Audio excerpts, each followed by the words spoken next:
Bien, prepárese, hoy día va a ser un sermón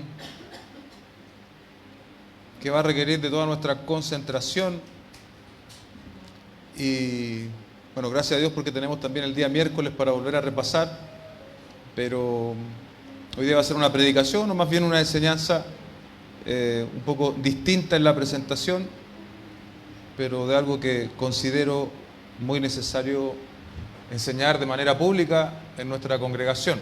Amén. Así que, bueno, como decía recién, la semana anterior estuvimos hablando del nuevo nacimiento, en ese pasaje de la conversación de Jesucristo con Nicodemo, lo recordarán quienes asistieron. ¿Qué podemos recordar de esa enseñanza? ¿Quién hace nacer de nuevo al hombre? Dios, amén. ¿Colabora el hombre de alguna forma en el nuevo nacimiento? No, es un nacimiento dado de arriba. ¿Qué seguiría entonces? Yo quise continuar esta enseñanza con qué podría seguir de manera consecutiva esta enseñanza. ¿Qué pasa una vez que hemos nacido de nuevo?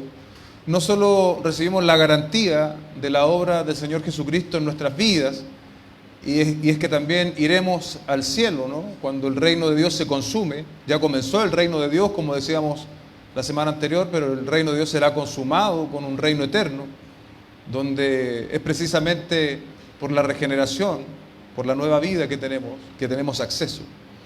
Y también en esta tierra, mientras eso suceda, el nuevo nacimiento tiene efectos, amén, debe tener efectos en cada una de nuestras vidas.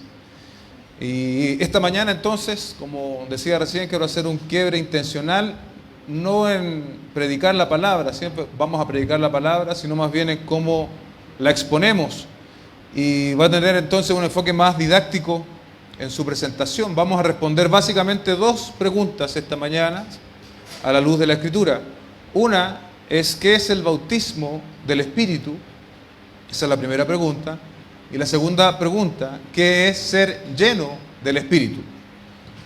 Para responder estas dos preguntas vamos a recurrir a muchos pasajes bíblicos. Amén, muchos pasajes bíblicos. Creo que es la vez que he entregado más pasajes aquí a mis hermanos que van poniéndolo en la presentación. Obviamente, como son tantos pasajes, no vamos a ir al detalle al detalle de cada uno de ellos, sino más bien son para la explicación de lo que quiero exponer esta mañana. Y probablemente a estas alturas ya muchos comenzaron a tener esa discusión interna, ¿no? Bueno, yo creo que el bautismo del Espíritu es esto, yo creo que ser lleno del Espíritu es esto otro. Lo importante no son nuestras opiniones personales, sino que lo más importante es lo que la Escritura nos enseña, que son cada una de estas cosas, tanto el bautismo como la llenura. Vamos entonces, iglesia, a responder la primera pregunta: ¿qué es el bautismo del Espíritu? Y para ir a la Escritura, el término bautismo en el Espíritu aparece 7 veces en el Nuevo Testamento. Vamos a leer cada una de esas 7 veces y nos vamos a dar cuenta que están bastante unidas en intención. De hecho, muchas son similares. Por ejemplo, en Mateo capítulo 3, verso 11, leemos: yo en verdad los bautizo a ustedes con agua para arrepentimiento, pero aquel que viene detrás de mí es más poderoso que yo, a quien yo no soy digno de quitar las sandalias. Él los bautizará con el Espíritu Santo y fuego. Esa es la primera alusión que encontramos en Mateo. La de Marcos, capítulo 1, verso 8, es muy similar. Dice: yo los bauticé a ustedes con agua, pero Él los bautizará, con el Espíritu. Lucas 3:16, Juan les habló a todos: yo los bautizo con agua, pero viene uno más poderoso que yo, a quien no soy digno de desatar la correa de sus sandalias. Él los bautizará con Espíritu Santo y fuego. Y por lo menos en los evangelios, la cuarta oportunidad, recuerde que le dije que son 7, dice en Juan 1:33, yo no lo conocía, pero el que me envió a bautizar en agua me dijo: aquel sobre quien veas el Espíritu descender y posarse sobre él, este es el que bautiza en el Espíritu Santo. Como podemos ver, estas enseñanzas hablan de que es el Señor Jesucristo quien trae este bautismo del Espíritu en la boca de Juan el Bautista. Amén. Eso es básicamente. Lo que sigue en en la quinta oportunidad, Hechos 5:1, también sigue estando muy relacionado. Dice, porque Juan bautizó con agua, pero ustedes serán bautizados con el Espíritu Santo dentro de pocos días. Ahí lo está diciendo el Señor Jesucristo una vez que ha resucitado, ¿no? Esto se cumplió, lo que el Señor está diciendo. ¿Cuándo? Cuando recibieron los discípulos este bautismo en el Espíritu Santo. En Hechos capítulo 2, versos 1 al 4. Y leemos, cuando llegó el día de Pentecostés, estaban todos juntos en un mismo lugar, y de repente vino del cielo un ruido como el de una ráfaga de viento impetuoso que llenó toda la casa donde estaban sentados. Se les aparecieron lenguas como de fuego que, repartiéndose, se posaron sobre cada uno de ellos. Y aquí está en el verso 4, todos fueron llenos del Espíritu Santo y comenzaron a hablar en otras lenguas, según el Espíritu les daba habilidad para que hablasen. Ahí estaba entonces consumándose esto que había sido dicho en los evangelios, que el Señor Jesucristo, una vez que había resucitado, también lo había dicho. Y la última vez que aparece, o no la última, sino la sexta, Hechos capítulo 11, verso 16. Pedro básicamente alude a lo dicho por el Señor en el versículo anterior. Dice, entonces me acordé de las palabras del Señor, cuando dijo, Juan bautizó con agua, pero ustedes serán bautizados con el Espíritu Santo. Los estudiosos del griego koiné, que es básicamente el lenguaje en el cual fue escrito el Nuevo Testamento, dicen que todas estas expresiones del bautismo en el Espíritu son prácticamente idénticas, salvo algunas partículas, digamos, de la expresión, pero significan lo mismo. Y la última vez que se menciona el bautismo en el Espíritu en el Nuevo Testamento es en 1 Corintios 12:13. ¿Ok? 1 Corintios 12:13 dice, pues por un mismo Espíritu todos fuimos bautizados en un solo cuerpo, ya sea judíos o griegos, ya sea esclavos o libres, a todos se nos dio a beber del mismo Espíritu. Según estos textos, entonces, ¿cuál es la interpretación? ¿Cuál es el significado que se le ha dado al bautismo del Espíritu en general en el mundo evangélico? Vamos a hablar de eso, en general.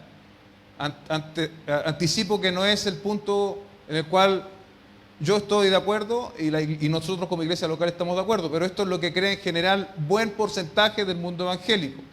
Entonces, ellos dicen que el bautismo en el Espíritu es una segunda bendición del Espíritu Santo que viene posterior a la conversión. Y algunos aseguran que no solo eso, sino que debe acompañarse necesariamente con hablar en otras lenguas, basado en versículos como lo que acabamos de leer. Quienes afirman esta postura se basan principalmente en la experiencia que se relata en el libro de Hechos. Ya la hemos leído, pero para recordar, Hechos capítulo 2, versos 3 y 4, dice, se les aparecieron lenguas como de fuego que, repartiéndose, se posaron sobre cada uno de ellos. Todos fueron llenos del Espíritu Santo y comenzaron a hablar en otras lenguas, según el Espíritu les daba que hablase. Llamaremos a esta experiencia la experiencia de los discípulos. Amén. Que después vamos a contrastar.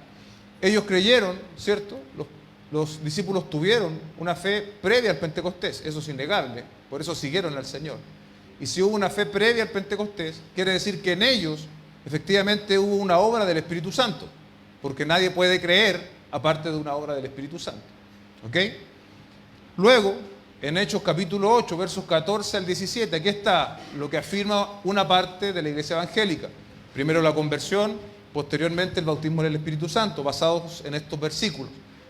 Hechos 8, 14 al 17 dice, cuando los apóstoles que estaban en Jerusalén oyeron que Samaria había recibido la palabra de Dios, les enviaron a Pedro y a Juan, quienes descendieron y oraron por ellos para que recibieran el Espíritu Santo, porque todavía no había descendido el Espíritu sobre ninguno de ellos, solo habían sido bautizados en el nombre del Señor Jesús. Entonces Pedro y Juan les imponían las manos y recibían el Espíritu Santo. Llamaremos a esto la experiencia de Samaria. Una tercera oportunidad en Hechos capítulo 10, versos 44 al 48. Dice, mientras Pedro aún hablaba estas cosas, el Espíritu Santo cayó sobre todos los que escuchaban el mensaje. Todos los creyentes que eran de la circuncisión, que habían venido con Pedro, se quedaron asombrados porque el don del Espíritu Santo había sido derramado también sobre los gentiles, pues los oían hablar en lenguas y exaltar a Dios. Entonces Pedro dijo: ¿puede acaso alguien negar el agua para que sean bautizados estos que han recibido el Espíritu Santo lo mismo que nosotros? Y mandó que fueran bautizados en el nombre de Jesucristo. Entonces le pidieron que se quedara con ellos algunos días. Llamaremos a esta la experiencia de los gentiles. ¿Sí? ¿Me va siguiendo? La experiencia de los discípulos, la primera, ¿no? La segunda es la experiencia en Samaria, y la tercera es la experiencia de los gentiles. La cuarta y última experiencia al respecto. Primero conversión, luego bautismo. Hechos 19, 1 al 7, dice: mientras Apolos estaba en Corinto, Pablo, después de haber recorrido las regiones superiores, llegó a Éfeso y encontró a algunos discípulos y les preguntó: ¿recibieron el Espíritu cuando creyeron? Esa pregunta es interesante. ¿Recibieron el Espíritu cuándo? Cuando creyeron. Hay una unión allí. Ellos le respondieron: no, ni siquiera hemos oído si hay un Espíritu Santo. Entonces Pablo les preguntó: ¿en qué bautismo pues fueron bautizados? En el bautismo de Juan, contestaron ellos. Y Pablo les dijo: Juan bautizó con el bautismo de arrepentimiento, diciendo al pueblo que creyeran en aquel que vendría después de él, es decir, en Jesús. Al oír esto, fueron bautizados en el nombre del Señor Jesús. Cuando Pablo les impuso las manos, vino sobre ellos el Espíritu Santo, y hablaban en lenguas y profetizaban. Eran total unos 12 hombres. Llamaremos a esta experiencia la experiencia de los creyentes del antiguo pacto. 4 experiencias distintas, en la cual, en una lectura superficial, nos estaría enseñando de que primero nosotros aceptamos, ¿cierto?, la fe, venimos a la fe en el Señor Jesucristo, y luego, en un tiempo determinado, podríamos entonces ser bautizados por el Espíritu Santo. Sobre estos versículos, ¿no?, hay que hacer una aclaración respecto de esa postura, y vamos a ir, no se asuste, no va a ser tan profundo. Yo creo que el miércoles vamos a tener la oportunidad de dar otros detalles, pero vamos a contrastar o explicar cada uno de estos casos. En el caso de Hechos 2, los discípulos que son bautizados en el Espíritu Santo, yo había dicho que ellos precisamente eran definitivamente creyentes cuando reciben el Espíritu Santo. Hay una obra en ellos, porque si no hay una obra del Espíritu Santo, como decíamos la semana pasada, no podemos ser creyentes. Pero aquí está ocurriendo algo particular. Los discípulos están pasando de ser creyentes del antiguo pacto al nuevo pacto. Hay una transición única. Amén. Hay una transición única.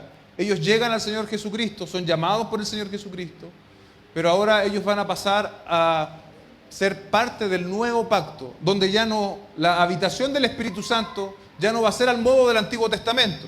Usted sabe que Dios venía a habilitar en un momento dado a ciertos hombres en manera particular y eran llenos del Espíritu Santo para ejercer cierta tarea. Ese es el patrón a grandes rasgos del Antiguo Testamento.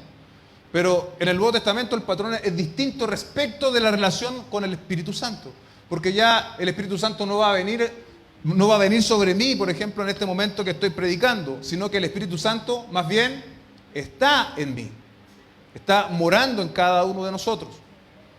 Los discípulos en ese sentido son únicos, porque ellos viven esta transición de, podríamos decir, respecto del Espíritu Santo, desde el antiguo hasta el nuevo pacto. Para los creyentes del antiguo pacto, la presencia del Espíritu fue puntual, restringida.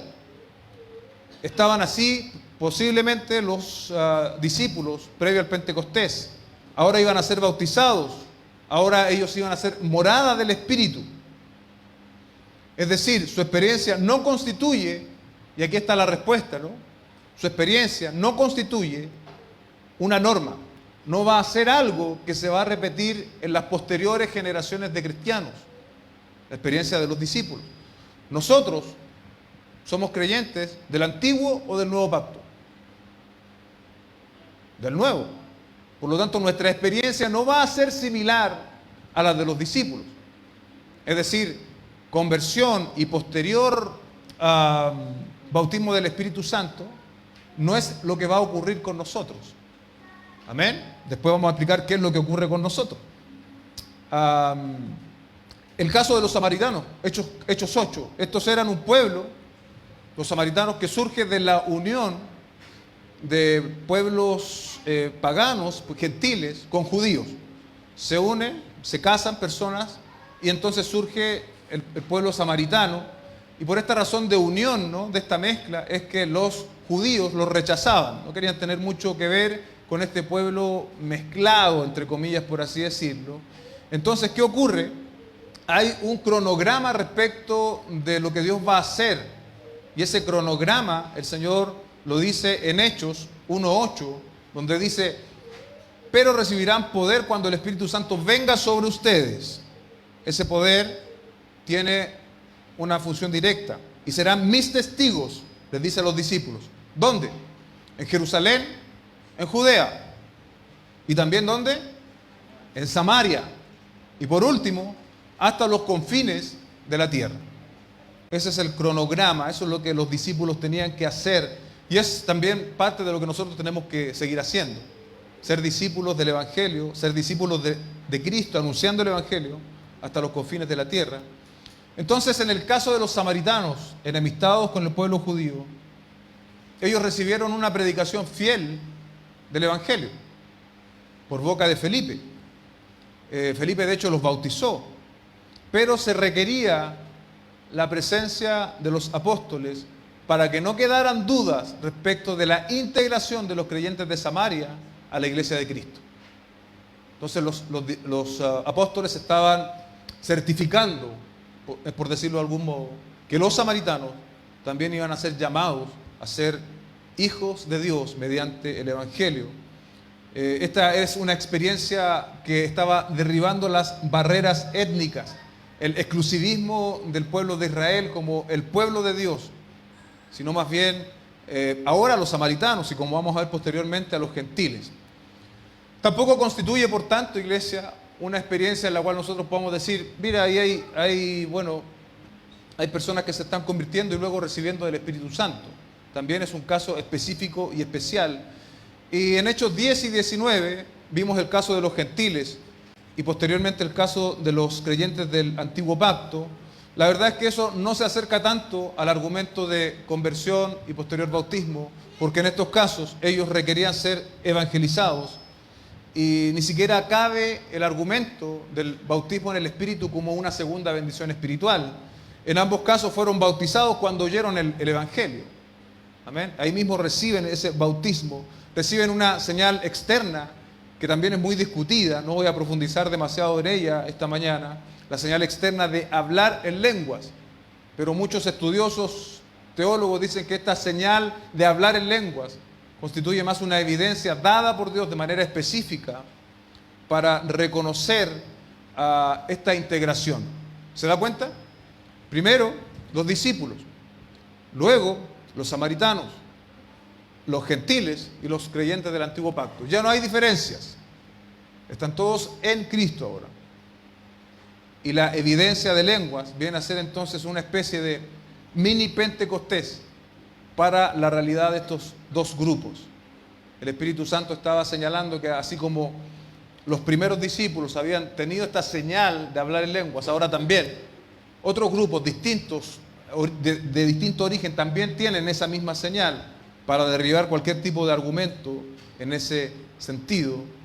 Un teólogo argumenta lo siguiente: ¿por qué pues en algunos casos las lenguas acompañaban la confirmación de fe?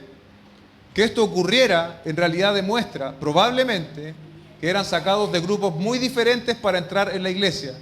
Cada nuevo grupo recibió una bienvenida especial del Espíritu Santo. Así, samaritanos en Hechos capítulo 8, los gentiles en Hechos 10 y los creyentes del Antiguo Pacto en Hechos 19 fueron añadidos a la iglesia y se estableció la unidad de la iglesia para demostrar esa unidad, el imperativo, tener una réplica en cada caso de lo que había ocurrido en Pentecostés. Con los judíos creyentes, con la presencia de los apóstoles y la venida del Espíritu Santo como indicando de forma manifiesta por las lenguas que se hablaron en Pentecostés. ¿Qué es entonces el bautismo en el Espíritu Santo según la Escritura? Otra vez este teólogo dice, para resumirlo, el bautismo en el Espíritu se produce cuando Jesucristo, el Señor de su iglesia, desde Pentecostés en adelante y por medio del Espíritu, coloca a los cristianos en su cuerpo, la iglesia, como en el momento en que la persona deposita su fe en Cristo Jesús como Salvador y Señor. Es decir, nosotros fuimos bautizados por el Espíritu Santo cuando creímos. Amén. Al hacer Cristo esto, los cristianos son sumergidos en el cuerpo universal de Cristo y participan de Él por la voluntad soberana del Salvador. Es precisamente lo que está diciendo el apóstol Pablo en 1 Corintios 12:13. Dice, pues por un mismo espíritu todos fuimos bautizados en un solo cuerpo, ya judíos o griegos, ya esclavos o libres, a todos se nos dio a beber del mismo espíritu. El bautismo del Espíritu Santo tiene lugar en la conversión. No son, por lo tanto, hechos separados. Él dice que todos los corintios fueron bautizados por un solo espíritu y que el resultado fue que se hicieron miembros del cuerpo de Cristo. Eso dice el texto. Todos fuimos bautizados en un solo cuerpo, por lo tanto, debe referirse a la actividad del Espíritu Santo al comienzo de la vida cristiana, cuando viene la vida espiritual sobre el creyente, en la regeneración, como veíamos la semana pasada, nos limpia y nos lleva a apartarnos del poder y del amor al pecado. En otras palabras, más sencillas, más simples, más resumidas, cuando usted fue regenerado, usted fue bautizado en el Espíritu Santo, fue añadido a la iglesia de Cristo, sin ningún tipo de distinción racial o social, usted recibió el Espíritu. Por lo tanto, no hay categorías de cristianos. No hay un cristiano convertido y un cristiano que ha sido bautizado en el Espíritu. Eso no existe. Lo cierto es que si usted es un genuino cristiano, usted debió ser bautizado en el Espíritu. Tiene incluso usted un testimonio interno, según leemos en Romanos 8:16. El Espíritu mismo da testimonio a nuestro espíritu de que somos hijos de Dios. Usted, por lo tanto, iglesia, no necesita pedir el bautismo del Espíritu. Usted no necesita orar para ser bautizado en el Espíritu. ¿Por qué? Porque si usted cree en la obra del Señor Jesucristo, si usted ha aceptado el mensaje del Evangelio, ciertamente usted ya ha sido bautizado en el Espíritu Santo. ¿Amén? Esa es la primera pregunta. Espero que la respuesta haya sido contundente o suficiente. La segunda pregunta planteada, el punto 2 de nuestra enseñanza esta mañana, es ¿qué es ser lleno del Espíritu? ¿Qué es ser lleno del Espíritu? Esta expresión es más apropiada para hablar, ¿no?, del crecimiento espiritual que nosotros debiésemos tener. Pablo les escribe entonces a los Efesios en el capítulo 5, verso 16 al 18. Por tanto, tengan cuidado cómo andan, no como insensatos, sino como sabios, aprovechando bien el tiempo, porque los días son malos. Así pues, no sean necios, sino entiendan cuál es la voluntad del Señor, y no se embriaguen con vino, en lo cual hay disolución, sino sean llenos del Espíritu.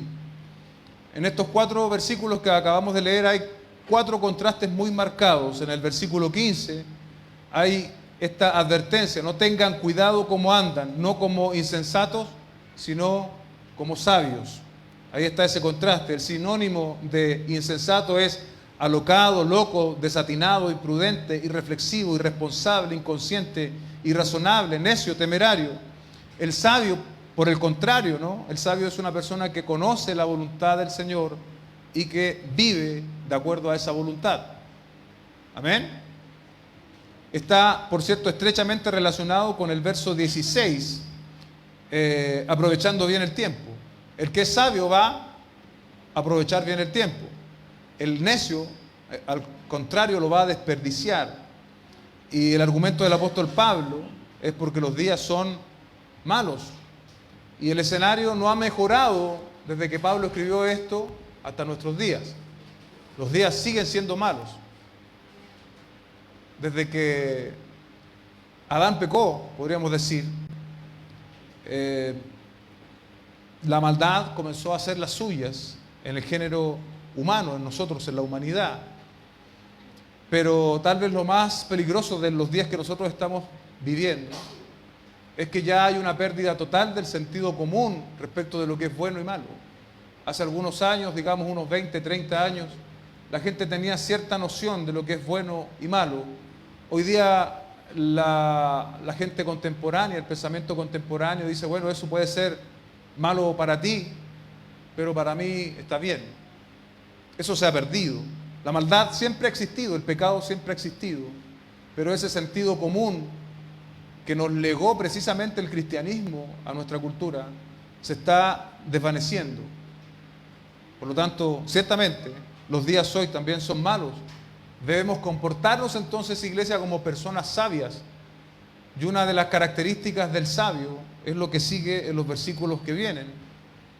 En contraste del versículo 17, ¿no? La necedad versus entender la voluntad de Dios. El que ha nacido de nuevo tiene la capacidad espiritual ¿de qué? De venir a la revelación bíblica y entender lo que Dios ha dicho. Lo decíamos la semana anterior, ya no es un lenguaje ajeno, es un lenguaje que podemos entender. El Espíritu nos ha proporcionado, por decirlo así, un lente para entender la palabra del Señor. Ha renovado nuestra mente y nuestra voluntad ha sido influenciada también ahora para obedecer la voluntad del Señor. Y aquí está el verso 18 que tiene directa relación con la pregunta que queremos responder, ¿no? Volvamos a leer el verso 18, dice, y no se embriaguen con vino, en lo cual ¿qué hay? Disolución, si no sean llenos del Espíritu Santo. En la iglesia en Éfeso, producto de su contexto pagano y costumbres, existía este problema. Embriaguez, ¿no? La embriaguez estaba muy relacionada, de hecho, con la idolatría. Se hacían ese tipo de rituales para hacer cultos a esos ídolos. Y aparentemente algunos creyentes de Éfeso no habían logrado superarlo. Tenían este problema de la embriaguez. Un primer efecto para entender la voluntad del Señor, para someterse a la voluntad del Señor, ¿cuál será entonces? No se embriaguen. No se embriaguen porque esto trae malas consecuencias, no propias de un hijo del Señor. La NBI traduce de manera más gráfica esto para nosotros. Dice, no se emborrachen, pues perderán el control de sus actos.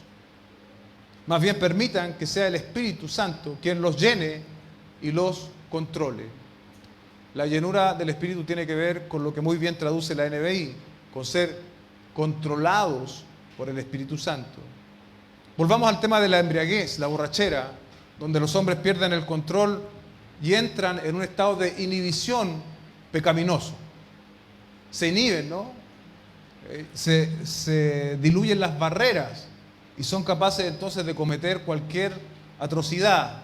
Pablo les está diciendo a los efesios que dejen ese tipo de costumbres. Isaías capítulo 5, verso 11 y 12 dice, ay de los que se levantan muy de mañana para ir tras la bebida, de los que trasnochan para que el vino los encienda.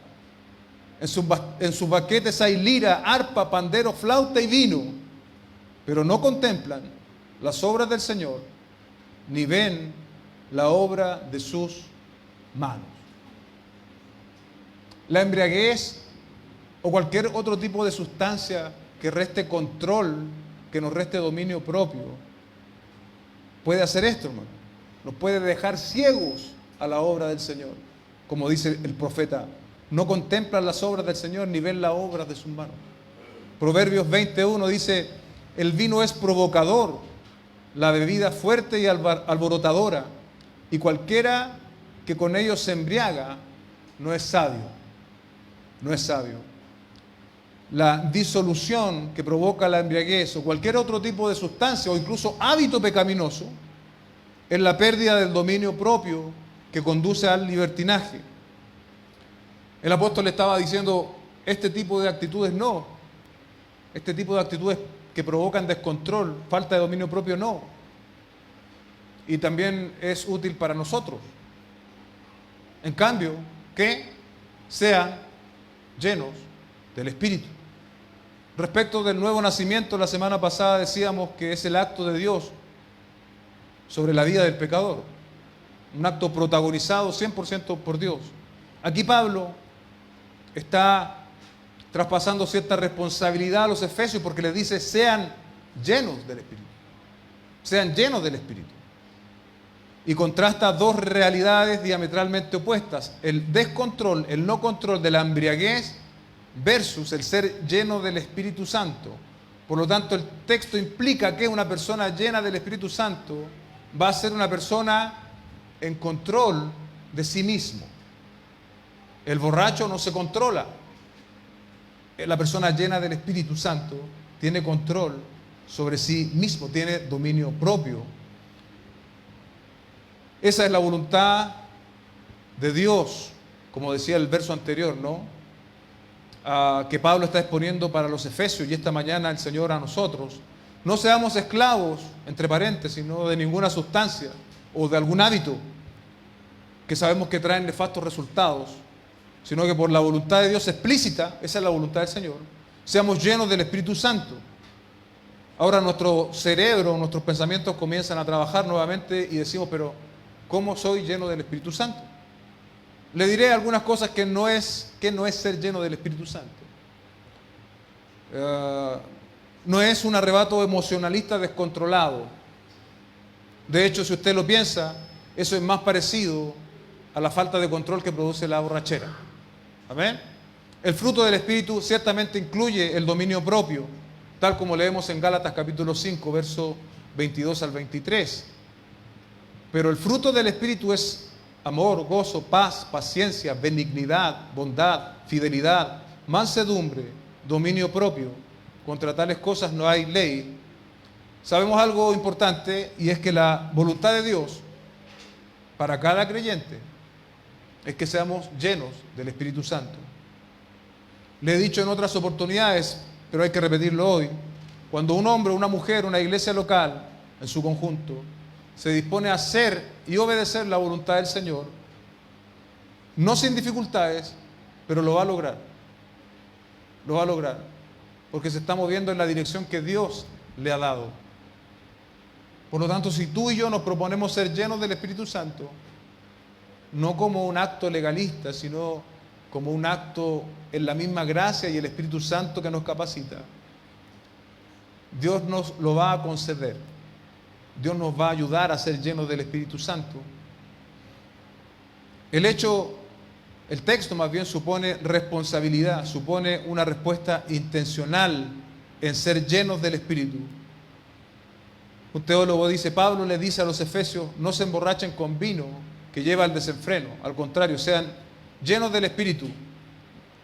Él usa un verbo en tiempo presente cuando habla de ser lleno del Espíritu, de modo imperativo, es decir, podríamos decir una exigencia, que podría ser más traducido, mejor traducido, como estén continuamente siendo llenos del Espíritu Santo, como explicando de ese modo que es algo que debiera estar sucediendo continuamente en los cristianos.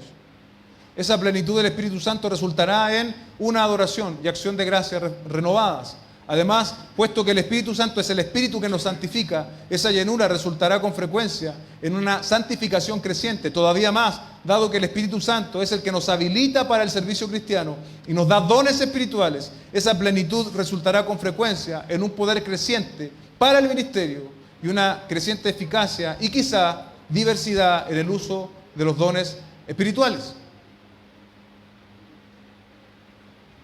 Pero ¿cómo llegamos en la práctica a ser llenos del Espíritu? Bueno, creo que la respuesta está en la Escritura. Vamos a Colosenses capítulo 3, versos 16 al 21. Esta es una comparación interesante respecto de nuestro texto. Dice así la palabra del Señor: que la palabra de Cristo habite en abundancia en ustedes, con toda sabiduría, enseñándose y amonestándose unos a otros con salmos, himnos, canciones espirituales, cantando a Dios con acción de gracia en sus corazones. Y todo lo que hagan, de palabra o de hecho, háganlo todo en el nombre del Señor Jesucristo, dando gracias por medio de Él a Dios el Padre. Y ahí está, ¿no? Ese es Colosenses 3:16. Ahora, cuando lo comparamos nosotros con Efesios 5:18, dice, y no se embriaguen con vino en lo cual hay disolución, sino sean llenos del Espíritu Santo. Note la similitud. Hablen entre ustedes con salmos, himnos, cantos espirituales, cantando y alabando al Señor. Den siempre gracias por todo en el nombre de nuestro Señor Jesucristo, a Dios el Padre. Sométanse los unos a los otros. La expresión sean llenos del Espíritu Santo en Efesios está antes de ciertas acciones que van a venir luego de ser lleno del Espíritu. Acciones que se supone que el lleno del Espíritu va a hacer. Esas mismas acciones están antecedidas en Colosenses por la expresión que la palabra de Cristo abunde en abundancia en ustedes. Es decir, los resultados de ser llenos del Espíritu en Efesios son los mismos resultados de que la palabra mora en abundancia en nosotros que Colosenses. Más fácil aún, la persona que es llena del Espíritu Santo es una persona que está dominada por la palabra de Dios. Está habitada por la palabra del Señor, está sometida a la palabra del Señor. ¿Queremos ser llenos del Espíritu? Si usted quiere ser lleno del Espíritu, la palabra tiene que habitar en tu corazón. Recuerda lo que dice 2 de Timoteo 3, 16, 17. Toda escritura es inspirada por Dios y útil para enseñar, para reprender, para corregir, para instruir en justicia, a fin de que el hombre de Dios sea perfecto, equipado para toda buena obra. Si queremos ser llenos del Espíritu, debemos conocer la palabra del Señor. Primero, usted no puede obedecer lo que no conoce. Y debe pedirle al Señor a lo que solamente la palabra puede hacer, que enseñe, reprenda, corrija y que nos instruya en justicia. ¿A cuántos les gusta ser enseñados? A la mayoría, o quizás todos, ¿no? Me escucho todas las prédicas de los pastores famosos y los podcasts de los youtubers cristianos, me las sé todas. ¿Será eso suficiente? ¿Será ese el camino para ser enseñados en la palabra? Prioritariamente, primordialmente, pero no exclusivamente, debe atender a la enseñanza de la palabra en su iglesia local, siempre y cuando usted entienda que la palabra en su iglesia local es fiel a la Escritura. Porque si no lo es, no tiene mucho sentido. Si Dios es soberano, también lo es en el hecho a la iglesia a la cual Él lo incorpora. Amén. ¿Por qué usted está en esta iglesia local y no en otra? Bueno, creemos que también la soberanía del Señor actúa en ese punto. Y si la soberanía del Señor actúa en ese punto, Dios también contempla que es prioritariamente, no exclusivamente, aquí donde recibas el alimento espiritual. Lo segundo, para ser enseñado constantemente por la palabra, es que tenemos que desarrollar hábitos de estudio personales. Amén. Hábitos de lectura de la palabra, de meditar en la palabra y de ser confrontados por la palabra. Porque si tú no te confrontas con la palabra, si la palabra del Señor no te está modelando, te va a terminar modelando la cultura predominante. La segunda pregunta, respecto a este mismo texto, ¿a cuántos les gusta ser reprendidos? Ahí abajan los amenes, ¿no? La reprensión parece un acto medieval hoy día, ¿no? ¿Qué es eso de reprender? Bueno, es una palabra bíblica, es ser corregido, es ser reconvenido por la palabra del Señor. Cuando mis puntos de vista, cuando mis formas de vida, cuando mis hábitos no están sujetos a la palabra del Señor, iglesia, necesito que la palabra me reprenda. Necesito que la palabra me reprenda. ¿A cuántos les gusta ser corregidos e instruidos en justicia? La justicia que nos revela la Escritura. Ese debe ser nuestro parámetro de vida. Es llamativo lo que nosotros leemos en Efesios, ¿no? Porque es corporativo. Es decir, incluye a toda la iglesia. Dice, hablen entre ustedes, versículo 19, con salmos, himnos, cantos espirituales, cantando y alabando con su corazón al Señor. Una expresión de la llenura del Espíritu Santo, una manifestación, tiene que ver con un lenguaje que glorifica al Señor, pero es un lenguaje común en la iglesia de Cristo, es el lenguaje de la adoración y de la alabanza del Señor. Este lenguaje debe predominar entre nosotros y debe ser la expresión también que nosotros le damos a Dios. ¿Se da cuenta? Hablen entre ustedes con salmos, himnos y cantos espirituales. ¿Qué es lo que estamos hablando nosotros en nuestras casas? ¿Cuál es nuestro tema de conversación? ¿Qué está predominando? Nuestros problemas, las teorías de conspiración, los problemas del gobierno, nuestras propias enfermedades. Bueno, el Señor está diciendo que una manifestación de una persona llena, o más bien de una comunidad llena del Espíritu Santo, es que tengan un lenguaje de adoración y alabanza al Señor entre ellos y ciertamente hacia Dios. El verso 20 dice: den siempre gracias por todo en el nombre de nuestro Señor Jesucristo, a Dios el Padre. Es decir, corazones agradecidos a toda circunstancia. La gratitud es, por lo tanto, una característica propia de quien es lleno del Espíritu. Hay dificultades, estás pasando por un periodo de enfermedad, un familiar enfermo, a lo mejor estás viviendo un duelo, una situación económica difícil. Tenemos que ser como aquel que dijo: pero yo sé que mi Redentor vive. La situación es difícil, es apremiante, pero yo sé que mi Redentor vive. Y entonces le daremos gracias al Señor de manera incondicional. Verso 21, también un asunto que nos cuesta mucho: sométanse unos a otros en el temor de Cristo.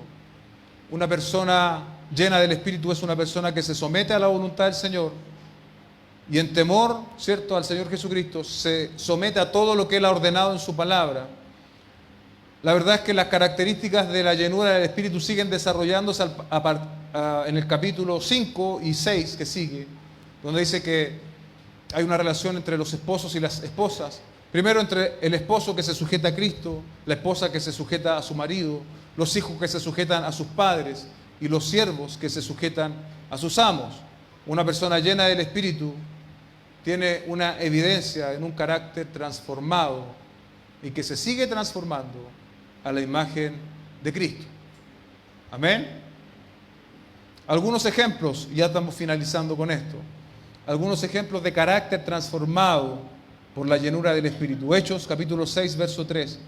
Por tanto, hermanos, escojan entre ustedes 7 hombres de buena reputación, llenos del Espíritu Santo y sabiduría, a quienes podamos encargar esta tarea. ¿De qué está hablando el texto? De la elección de los diáconos. Tenían que ser personas llenas del Espíritu Santo y de sabiduría.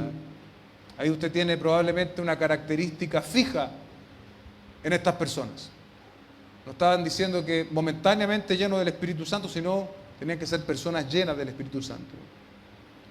Luego, en Hechos capítulo 11, verso 24, hablando de Bernabé, dice el texto: porque era un hombre bueno y lleno del Espíritu Santo y de fe, y una gran multitud fue agregada al Señor.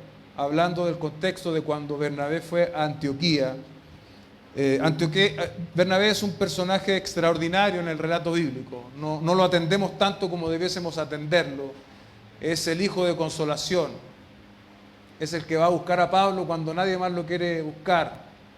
Es el que toma a Juan Marcos cuando Pablo le rechazó. Bernabé es un hombre puente. Amén. Necesitamos hombres puentes también en la iglesia. Y eso da cuenta también de la llenura del Espíritu. ¿Se da cuenta? Y también hay una llenura del Espíritu que viene dada por una habilitación particular en un momento dado por el Señor para una tarea específica. Eso lo encontramos, por ejemplo, en Hechos 4, 8, 12. Dice: entonces Pedro, lleno del Espíritu, les dijo, gobernantes y ancianos del pueblo, si se nos está interrogando hoy por causa del beneficio hecho a un hombre enfermo, de qué manera éste ha sido sanado, sepan todos ustedes y todo el pueblo de Israel que en el nombre de Jesucristo el Nazareno, a quien ustedes crucificaron y a quien Dios resucitó de entre los muertos, por él este hombre se halla aquí sano delante de ustedes. Este Jesús es piedra desechada por ustedes, los constructores, pero que ha venido a ser la piedra angular. En ningún otro hay salvación, porque no hay otro nombre bajo el cielo dado a los hombres en el cual podamos ser salvos. Usted compare este Pedro predicando y confrontando a los líderes religiosos de la época con afirmaciones que probablemente le iban a costar la vida, con el Pedro que niega 3 veces al Señor antes que cante el gallo. Este es un hombre lleno del Espíritu Santo, es un hombre lleno de valentía para anunciar el Evangelio. Una de las cosas también que hace el Espíritu de Dios cuando somos llenos de Él que nos proporciona valentía. ¿Sí? Hechos 7, 56, 55 en adelante. Pero Esteban, otra vez, lleno del Espíritu Santo, fijos los ojos en el cielo, vio la gloria de Dios y a Jesús de pie a la diestra de Dios. Y dijo: veo los cielos abiertos y al Hijo del Hombre de pie a la diestra de Dios. Entonces ellos gritaron a gran voz, tapándose los oídos, se lanzaron contra él, echándolo fuera de la ciudad, comenzaron a apedrearlo, y los testigos pusieron sus mantos a los pies de un joven llamado Saulo. Y mientras lo apedreaban, Esteban invocaba al Señor y decía: Señor Jesús, recibe mi espíritu. Cayendo de rodillas, clamó en alta voz: Señor, no les tomes en cuenta este pecado. Habiendo dicho esto, durmió. El mártir de la fe, Esteban, ¿no? El primer mártir de la fe que nos relata el libro de Hechos. Es extraordinario que el Espíritu Santo lo llenara para esta situación. Y creo que es claro que el Espíritu Santo lo estaba llenando por la actitud que él toma. E incluso, estas no son palabras al cierre, no son palabras de buena crianza. Él pide que Dios no les tome en cuenta ese pecado. Muy similar a la oración del Señor Jesucristo. En conclusión, iglesia, a las dos respuestas que nos planteamos, ¿cuáles fueron? ¿Qué es el bautismo del Espíritu? ¿Y qué es ser lleno del Espíritu? El bautismo del Espíritu es la experiencia de todo cristiano genuino y está en relación estrecha e inseparable con el nuevo nacimiento. La llenura del Espíritu es algo que todos y cada uno de nosotros debiésemos buscar de manera constante, siendo alimentados por la palabra del Señor, sometiéndonos a la palabra del Señor, y como dice Colosenses, que la palabra habite en nosotros. El que es habitado, dominado, controlado por la palabra del Señor, es una persona que está siendo llenada del Espíritu Santo. Y en determinadas situaciones, como las últimas dos que leíamos, también Dios concede ciertas habilitaciones específicas y especiales, sobre todo en la tarea de anunciar el Evangelio. Anunciar el Evangelio. Como conversaba ayer con un hermano, que había la anécdota de una hermana que decía que el Espíritu Santo le decía qué ropa ponerse.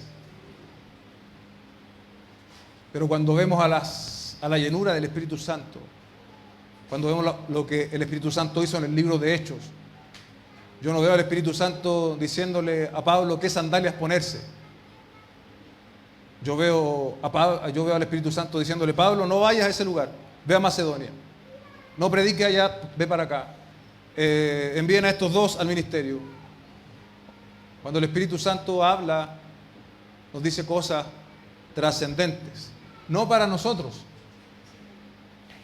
sino para que el mensaje del Evangelio se extienda.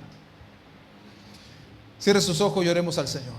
Padre, en el nombre de Jesús te damos gracias esta mañana, esta tarde ya, por este mensaje algo distinto, Señor. Entiendo que quizás es mucha información, muchos pasajes bíblicos, pero estará también posteriormente la grabación para poder volver a repasar, tomar apuntes.